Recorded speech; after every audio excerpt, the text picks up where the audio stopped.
Welcome to my channel. आज मैं आपके साथ शेयर करने जा रही हूँ क्लास 2 का ही टॉपिक है डिवीज़न। 1 क्लास में डिवीज़न स्टार्ट नहीं करते हैं, 2nd क्लास से डिवीज़न स्टार्ट करते हैं। किसी किसी स्कूल में 1 क्लास में भी बताते हैं जो बेसिक डिवीज़न है। तो बच्चों को हम कैसे बेसिक डिवीज़न सिखा सकते हैं, बहुत ही आसानी से उनको सिखा सकते हैं। पहले तो डिवीज़न होता क्या है? Division is dividing a number into small equal groups. It is denoted by the symbol this.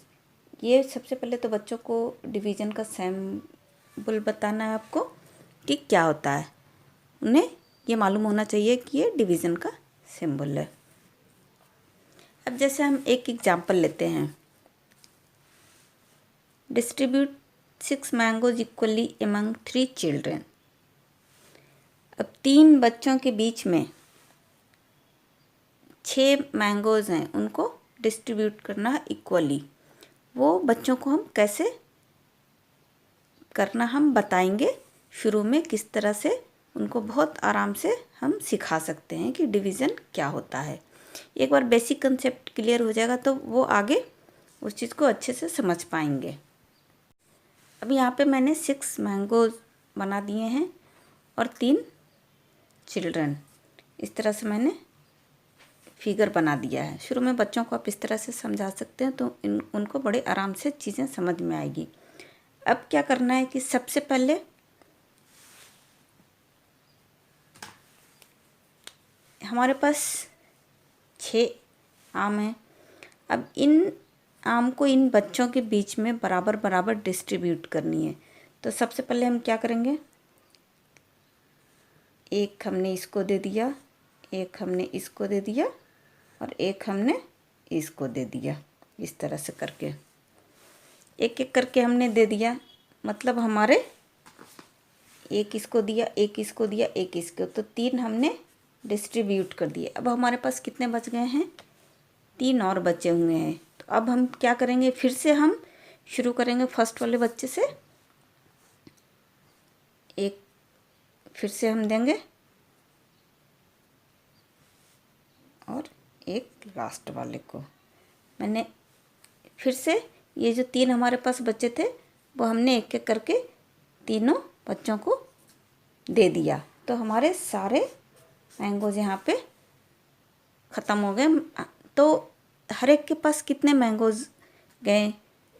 2 2 2, तीनों के पास गए, मतलब तीनों के पास इक्वल मैंगोज गए। यहाँ पे हमारे पास बचा कुछ भी नहीं, रिमाइंडर कुछ भी हमारे पास नहीं रहा।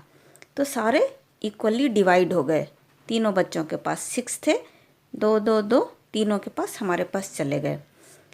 तो यही डिवीज़न होता है। ये बच्चों को शुरू में आप बड़े आराम से समझा सकते हैं कि 6 है डिवाइडेड बाई 3 इक्वल टू 2। इस तरह से हम इसको लिखते हैं। ये आंसर हमारा 2 आया कि हर एक बच्चे के पास 2 2 गए।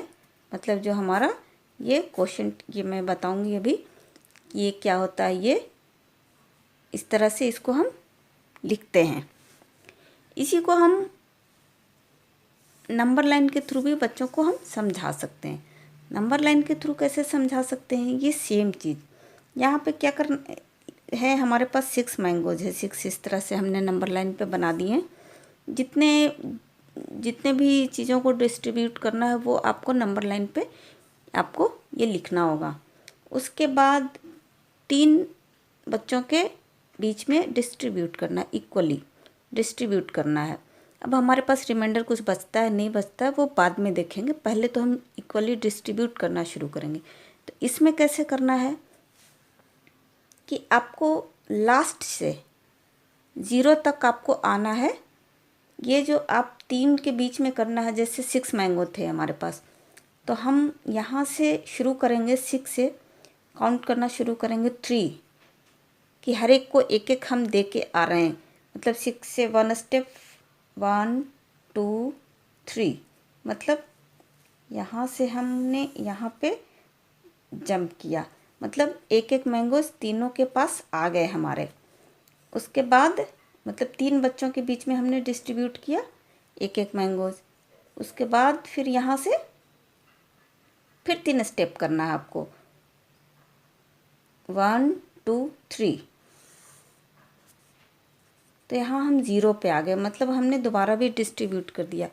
3 एक बार में किए, 1 2 3, दूसरी बार में भी 1 2 3, मतलब लास्ट में जो हमने दे दिया तो हमारा रिमाइंडर कुछ नहीं बचा, 0 पे हम आ गए। तो यहाँ भी कितने स्टेप हमें करने पड़े, 2 स्टेप। तो सेम चीज़ हो गई। इस तरह से बच्चों को डिवीज़न आप नंबर लाइन पे भी बेसिक डिवीज़न बता सकते हैं कि जो भी आपको जितनी भी चीज़ें हैं उसको नंबर लाइन पे लिखनी होगी, जितने नंबर्स डिस्ट्रीब्यूट करने हैं कोई भी चीज़ है, और कितने लोगों के बीच में डिस्ट्रीब्यूट करने हैं वो, तो उतने स्टेप आपको करने पड़ेंगे। मतलब 3 है तो 3 स्टेप में एक बार उतने रिपीट करना पड़ेगा। अगर यहाँ पे 2 होता तो हम 2 करके वो करते, 0 तक हमें पहुँचना होता। एक बार में 2 स्टेप, फिर 2, फिर 2, इस तरह से करके, तो हमारा वहाँ पे आंसर 3 आता। अब इसको हम इस तरह से भी लिखते हैं, जैसे 6 है, 3, इस तरह से भी डिवीज़न बनाते हैं हम। इसमें जो ये हो जाता है इसको हम कहते हैं डिविडेंड।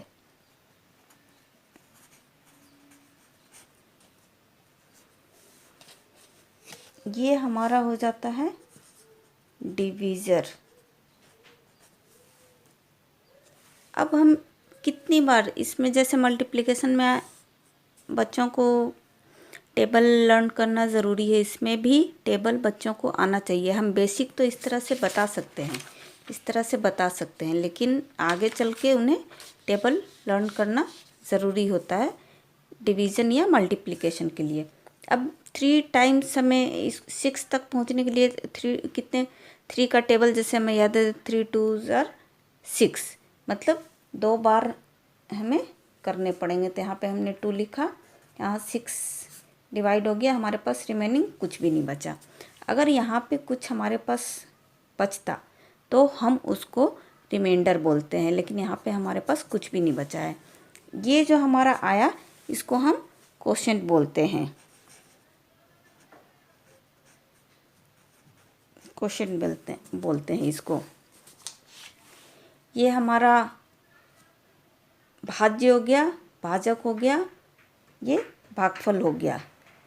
ये हमारा भाजक भागफल। अगर यहाँ पे रिमाइंडर होता शेषफल, तो ये हमारे पास यहाँ पे कुछ भी नहीं बचा है, मतलब रिमाइंडर कुछ भी नहीं बचा है। ये आगे चल के बच्चों को इस तरह से करना होता है सेकंड क्लास में ही। तो इस तरह से बेसिक जो बच्चों को आप ऐसे सिखा सकते हैं शुरू में, उनका कंसेप्ट क्लियर करने के लिए कि किस तरह से डिवीज़न होता क्या है और उसको किस तरह से डिस्ट्रीब्यूट करना होता है। इक्वली डिवाइड करते हैं किसी भी चीज़ को, जितने भी लोगों के बीच में डिवाइड करना होता है इक्वली उसको डिवाइड करते हैं, तो वो डिवीज़न कहलाता है। इक्वल नंबर ऑफ ग्रुप्स में डिवाइड करते हैं। आई होप आज की वीडियो आपको अच्छी लगी होगी। Please like share and subscribe. Thanks for watching.